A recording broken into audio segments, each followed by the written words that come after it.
Hi again, Mark here from TalkingBass.net. This week I'm going to show you a super cool and very popular exercise that works as a triple whammy.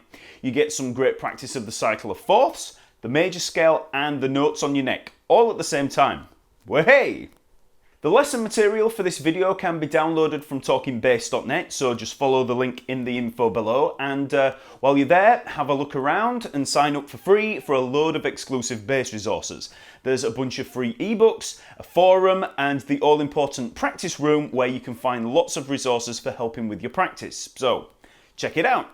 Okay, so this exercise basically involves playing a major scale from every chromatic note through the cycle of fourths, starting on one string.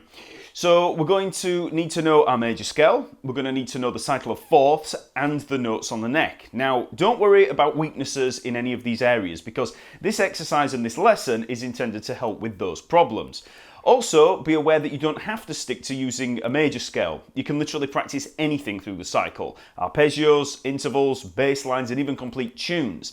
The great thing about the cycle of fourths is that we get to work from each of the 12 chromatic notes, or keys, without just working in an ascending or descending fashion. So, it's a really great exercise that's really popular, especially in jazz circles. This is one of those exercises that I used to hate doing as a beginner student because it forces you to think.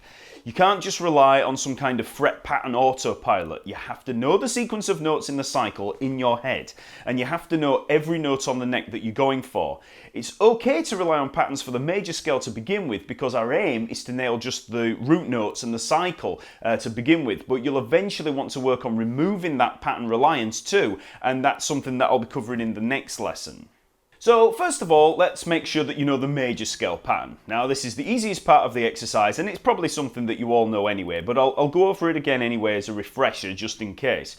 So we'll first of all play a C major scale, okay? So the most basic of all the major scales. So we'll start on a C here, 3rd fret of the A string, and I'll just run up through those notes to get used to that pattern. So we've got C, 3rd fret of the A string, then D, 5th fret of the A string, then we have E, 2nd fret of the D string, F, 3rd fret of the D string, G, 5th fret of the D string, A, 2nd fret of the G string, B, 4th fret of the G string, and then finally back to C, 5th fret of the G string. So the fingering for that, we've got second finger for the C, 4th finger for the D, then we've got 1st finger, 2nd finger, 4th finger for the E, F, G, and then 1st finger, 3rd finger, 4th finger for the A, B, C up at the top. And there's hundreds of different ways that you can play this scale, loads of different fingerings, but this is the most basic one. So you want to get that fretboard pattern under your fingers, up and down, okay? And then just try playing it through different keys. So you want to move it around the neck. So it's the same scale if we move it anywhere. So let's have a look at an E there, 7th fret of the A string. If I play that same pattern, that's the E major scale. If I start on an A there, 5th fret of the E string, that's the A major scale. So it's that same fingering and fretboard pattern that we just move around, okay? So a simple exercise to practice this, just start up at the A, 12th fret of the A string there. Just play up and down the scale. Okay? And then just work down 1 fret at a time. So then we go down to the A flat major scale. Then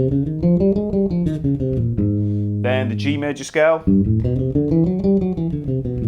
And we're just working down 1 fret at a time, just to get used to that fingering pattern. So just work down the neck, E flat, D, D flat, C, B. Okay, so you can just work down from the 12th fret, and then you can work down from the 12th fret of the E string as well. There's the E, E flat. Okay, and you just work down through that, okay? So that's the major scale pattern. You just want to get that fingering under your fingers. So that's the major scale, and I'm sure any of you out there that already know that major scale are probably getting pretty bored by now, so let's move on. So now we need to look at the cycle of fourths. Now, in case you don't know what the cycle of fourths is, it's simply a sequence of notes that we get by building consecutive perfect fourth intervals.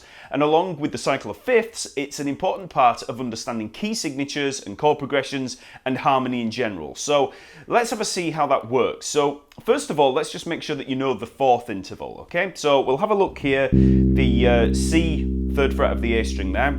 And to find a fourth interval, or a perfect fourth interval, we work up 4 notes of the major scale. So we've just played that major scale, so we've got the pattern. There's the C major scale, work up 4 notes. 1, 2, 3, 4. There it is, there's the fourth. Okay, so that's a fourth pattern. C to F.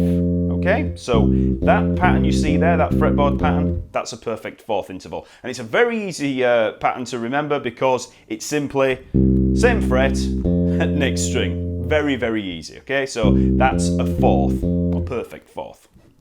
Now to learn the cycle of fourths, we can start from a C. So let's start from that C there, 3rd fret of the A string, and we just build a fourth. So we've already seen that. We've got that pattern there. So we've got C and F. So they're the first 2 notes in the cycle. So we've got C and F. So now all we do is build a fourth from the F. Okay, so let's take the F, so we're at that 3rd fret of the D string, play the fourth interval from there. Okay, so same fret next string, and there we have the B flat. Okay, so now we've got 3 notes, we've got C, F, B flat. Then we take the B flat, so let's take it down the octave so that we don't run out of strings. So we've got the B flat there, 1st fret of the A string. Let's build another fourth pattern, so same fret, next string. We've got the 1st fret of the D string there, that's the E flat. So now we add that to the cycle that we've got. So we've got C, F, B flat, E flat. And then we just continue. So E flat, let's build another fourth from there. So we've got the E flat, 1st fret of the D string, build the fourth interval. We've got the 1st fret of the G string, A flat. Okay? So we just carry on like that. So we've got C, F, B flat, E flat, A flat. And you just continue building fourths from each consecutive letter, note name until we get around eventually back to C. Okay? If you continue doing that, eventually you reach C again. So let's have a look at the complete cycle just to save time. So we have the notes C, F, B flat, E flat, A flat, D flat, G flat, B, E, A, D, G, and then we're back to C, and it all starts all over again. So that is the cycle of fourths starting from that C. So the next step is to memorize that cycle. Now, I don't want you to use any fretboard patterns for memorizing that sequence. That completely defeats the object of the exercise. You want to memorize the cycle by note name. Now, I know some of the more apathetic ones of you out there might be thinking, oh no, not notes. I hate spelling, you know. Well, that's what we're going to do, but you just have to trust me that once you've got this memorized, it can make a lot of things a lot easier, especially when it comes to understanding keys and learning the notes on the fretboard, as I mentioned earlier. Now, don't worry, there is an easy way to memorize this cycle, and the key to it, all puns intended, is to think of the word bead, like a bead on a necklace or a bead of sweat, you know. So we spell bead, B-E-A-D, so bead. And all I want you to do is put a G on the end. Now, I know that sounds a little bit silly, but we're going to use the word bead G. So if we look back at that cycle there, the cycle of fourths, you can see that bead G in there, okay? You can see that it's C, F, and then we have bead G, and then bead G again. But the first time we have bead G, it has flat signs. So it's B flat, E flat, A flat, D flat, G flat. And then we have the same thing again, bead G, but naturals. So the cycle altogether, C, F, let's move that aside for now. Then we have B flat, E flat, A flat, D flat, G flat. So that's bead G with flats, and then B, E, A, D, G, natural signs. Okay, so that's the first tip.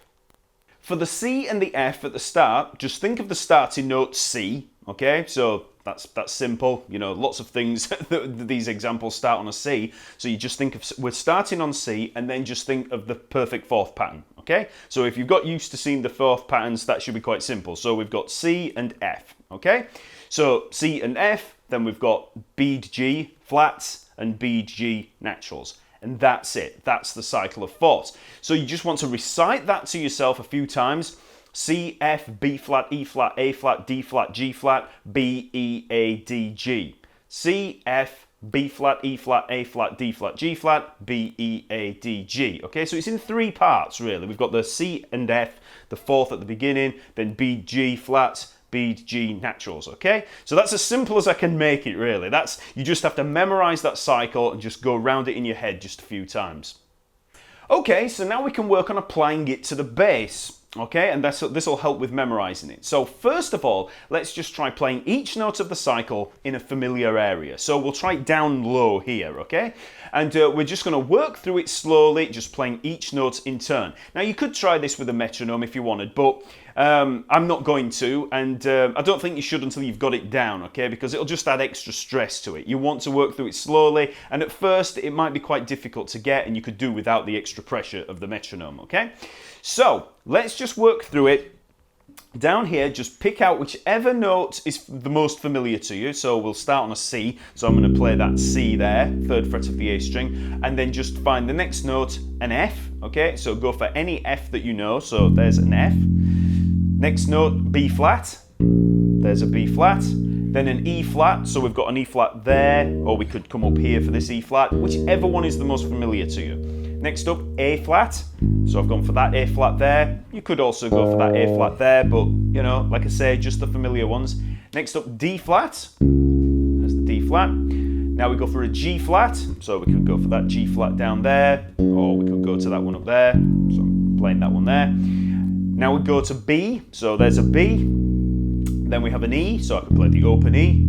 Next up, A, so I'm going to go for that A there, but you could obviously also play the open A if you wanted to, so there's an A. Next up, D, so I've played that D. Now G, so there's a G, and we're back to C. Okay, so that's the exercise. So don't worry about playing it in time or anything like that, just go through it very slowly. So, I mean, it would be whole notes really at a slow tempo if you were to play it to a metronome. So I'll just go through it one more time. And so we're playing each note for a bar, really, okay? So, I've got C, F, B flat, E flat, A flat, D flat, G flat, B, E, A, D, G, and C. Okay, so that's the cycle of 4ths. And all the time, just keep reciting it to yourself, that's C, F, B, G, B, G. So keep working through that exercise until you feel like you're getting pretty confident at knowing the recital of the cycle of 4ths. And then we can move on to a much harder exercise. So this time, we're just going to play those notes on one string. So just on the E string. And this is where getting to know those notes on the neck comes into play. And we're only going to play it with one finger. Okay, so we're not looking for any fretboard patterns, because often people can start seeing little patterns, you know, and thinking, oh, well, I can kind of see a perfect 4th interval by doing this and, you know, all this kind of stuff. I don't want that. You're just thinking of the note and then finding it on that string, okay? So I'll just work through it once and you can see how this works. So we start with the C. So here's a C. And every time we do this, there's always usually going to be, depending on how many frets you've got, there's always going to be 2 different places that you could play it. One low down and the other one an octave higher. So for the C, we've got that C there, but we could equally play it a C up here, okay? But we're going to stay as low as we can to begin with. So there's the C, now F. So we find an F, so there's an F there. Now B flat, so we look for a B flat, there's a B flat. Now the E flat, so we can't go down to the E flat down here, so we move up to this E flat here, so this is at the 11th fret. Now A flat, so we look for the A and flatten it there, so 4th fret. Now D flat, now that's the note that a lot of people find difficult because it's kind of a uncommon one for a lot of people, and just think of it as that last fret marker before the 12th fret, okay? So try and, because it's the odd one out and because it's a little bit strange, try and remember it because of that. Think, oh, D flat, oh, that's the one that I always get wrong. Oh, it's that one, okay? So that's how to remember that. So there's the D flat. That takes us to G flat. So there's the G flat. Now we're at B, so there's a B. E, so we could use the open E or we could use the 12th fret. Next up, A. So there's the A. Now D. There's the D. G. And we're back to the C. Okay, so that's the exercise. So you can see how this really works to make you memorize those notes on the fretboard. And don't worry too much about learning this as as an exercise where you memorize each note, because that's the aim. I don't want you to memorize patterns per se. I don't want you to be thinking, oh, I go up and then I go down and then I go up, then I go down. But I do want you to think each time you get to one of these. Let's say, for instance, the D flat, okay? I do want you to think, oh, D flat, okay, that's that one, you know, because that is what we're trying to do. We do want a pattern. You know, if you start on it and think, oh, C, okay, well, I start at the 8th fret. You know, at least you're thinking 8th fret equals C, okay? And then think F, okay? So, you know, it's quite hard to describe it, but it's really we are memorizing a linear line. You know, the cycle of fourths itself is a linear line, and that's what we're doing with the notes there. So you think C, oh, F is the next one, I moved down here. Then B flat, oh, okay, I know that I then move up here, and then E flat, oh, well, then I moved up here. Because that could be misconstrued as being memorizing patterns, but it isn't really, because you still have to know the cycle, and that's the thing that's giving you the association. So, you know, even though I'm digressing slightly, that is what we're aiming to do, you know, in memorizing each note individually, okay? So, just practice playing that as much as you can until you've memorized that cycle and those notes, okay? Okay, now let's try that same exercise on the A string. Okay, so we'll just go for it. So start there, C, I'm on the 3rd fret there. So C, next F, then B flat, E flat, A flat, D flat, G flat, B, E, A, D, G, and C. Okay, so that's the same exercise, just played on the A string. And don't worry about how slow you have to go, or, you know, even if you've got to sit there working out which note it is, it's a very slow process at first. So, you know, if you start and think, okay, I know a C, and then think, oh, F, where's the F? Where's the F? You know, if you have to sit there and do that, don't worry about it. That's all a part of the process, because you might have to sit there and go C, okay, D, E, F, or whatever you have to do to find those notes. Do it, but gradually over time it'll just become automatic and you'll just be able to find them wherever they are. Now, as you can imagine, we're just going to try it on the D string. So I'll just go straight for it. So C there at the 10th fret, and we just move on from there. So C, F, B flat, E flat, A flat, D flat, G flat, B, E, A, D, G, and back to C. Okay, so that's on the D string. And like I say, don't worry about how long it takes. I mean, I'm going quite quick there. I'm working through, I mean, you can go as fast as you want, but, you know, don't worry about trying to do it at the speed that I'm doing it there. Just go through at your own pace. Now, finally, the G string, okay? So, start the C, there's the C, F, B flat, E flat, A flat, D flat, G flat, B, E, A, D, G, and C. Okay, so that's the cycle of fourths from every string, okay? And that in itself should be really good for memorizing the notes on your neck. And like I say, this could take ages. You know, you could be trying this for ages. And like I've said before, it's one of those exercises that when I first started doing this long ago, I was, I hated it. So much so that I didn't want to do it, you know. But it really helps to have a teacher, actually, a physical teacher that you go and see, like a private tutor, or be doing this at a music college, something like that, because, you know, they kick your ass and, you know, force you into doing it. If you're watching something like a YouTube video like this, it's very hard to get the motivation up because you watch something and then you think, oh, okay, but then you try it and you find it difficult and move on to something else. But I've got to say, it really, really is worth putting in the time and effort to try and do this, because if you've just tried that and you couldn't do it, then think to yourself, that's something I can't do. And you know, that's something you can improve as a musician. And it might be one of those things where you think, well, I'm never going to use that. What use is that? But just trust me, it's quite hard to just lay out all the different times that you might need to know the cycle of fourths. But trust me, you do need to know it the more that you start learning about the instrument and more about music in general. So please, please, please, just try doing this exercise. Try to do it as often as you can and try to master it. It's not that difficult. You just have to learn that cycle and then you just have to try it from each string and you will get it. It doesn't take that long. Once you feel confident with those exercises, it's time to add the major scale into the equation. Now, for this, we're only going to stick to starting it on the E and A strings for now, but it is possible to try this in many different ways and start on the D string and the G string too. But we'll keep it simple just to begin with. So we're going to play a major scale from every note of the cycle of fourths on the E string, okay? So I'll just work through the exercise. So we start with the C major scale, okay? So that's the C major scale. Next up, F major. B flat major. Okay, now E flat major, and see how I'm starting with a root note on the E string every time. So now we go E flat, 11th fret of the E string.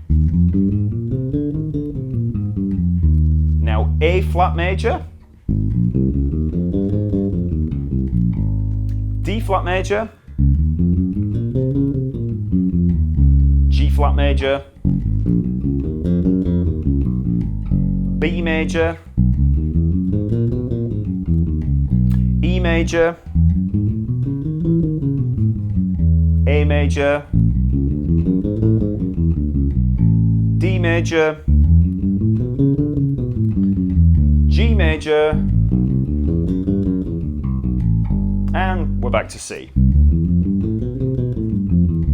Okay, so that's the major scale starting on every note of the cycle of fourths. And that means that we've played every one of the 12 major keys, okay, or major scales, okay? So we've gone through them all, and it's much, much better for you than just trying to work down chromatically, you know, like I showed you at the start, you know, a fret at a time, you know. We're actually working on the scale itself, the fingering of the pattern.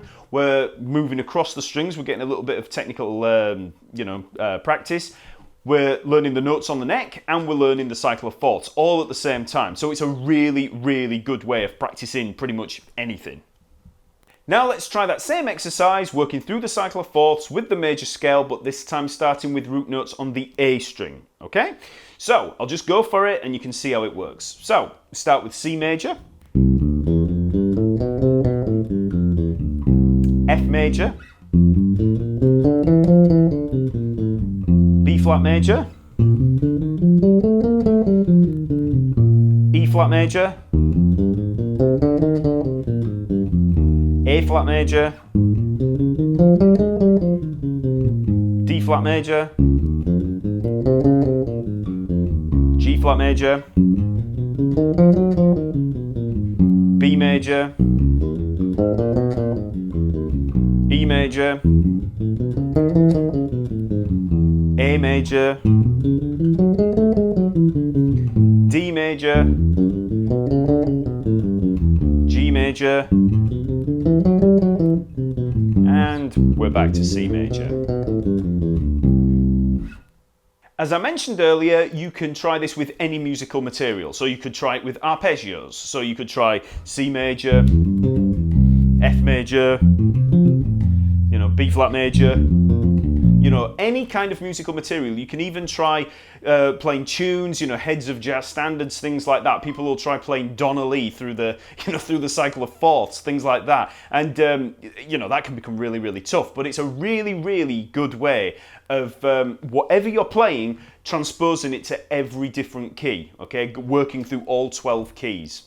So that exercise should keep you busy for a while, obviously depending on your level, but do persevere with it, even if it just seems like too steep a mountain to climb. You know, for some of you, you might look at it and think, oh, I've got to learn this cycle, and then I've got to learn all these notes on my neck, and oh, it's, you know, it's just too much to look at. Don't lose heart with it. You just need to stay motivated, and the thing to do is just make it a core part of your practice for a while. Really work on it, just for a few weeks, and it will come. You know, it doesn't take that long. And this will be really good for developing your musicianship. This is more about your overall musicianship than just, you know, your general bass playing. And it'll do way more for you than that, than, let's say, you know, a fancy slap lick that you've seen on a video, or, you know, doing a bass line play along. This really gets to the heart of your musicianship. So next week I'm going to introduce another set of exercises that are a little like this, that will help you develop your knowledge of scales and arpeggios and break you out of that fretboard trap that we all seem to get stuck in. So visit TalkingBass.net for some more videos and resources, and I'll see you later.